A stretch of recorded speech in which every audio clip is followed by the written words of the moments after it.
Hello everyone, আবার একটা পুজো বাড়ি চলে এলাম। মায়ের পুজো ছিল, সবে দেখো পুজোয় বসেছে।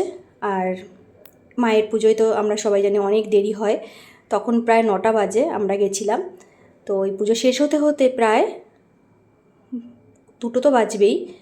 আর দেখো এখানে ফুলগুলো ছিঁড়ে রাখছে, আর দুটো দুষ্টু ফুলগুলো ছড়াচ্ছে। কুলোটা দেখো কি সুন্দর সাজিয়েছে। একটা পুজো করতে গেলে যতই ছোট করে করা হোক না কেন, তার অনেক নিয়ম থাকে, সেগুলো ঠিকঠাক করে করতে হয়, বিশেষ করে কালী পুজো।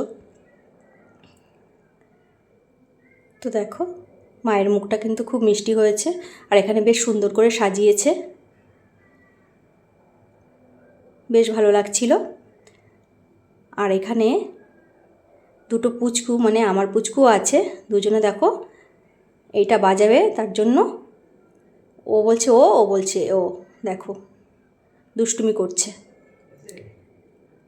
দেখেছো তো? আমার দুষ্টুটা বাড়িতে যেতেই চাইছে না, এটা বাজাবে তার জন্য। যাই হোক, খাওয়া দাওয়ার ভিডিওটা শেয়ার করতে পারিনি। তো খাওয়া দাওয়া করা হয়ে গেছে আমাদের। তো এখানে হয়েছে খিচুড়ি, শীতের মধ্যে খিচুড়ি বেশ মজা করে খেয়েছি, খুব ভালো লেগেছে। আর এখানে বাঁধাকপির ঘন্ট আর হচ্ছে পায়েস, দারুণ হয়েছিল, অপূর্ব। টাটা।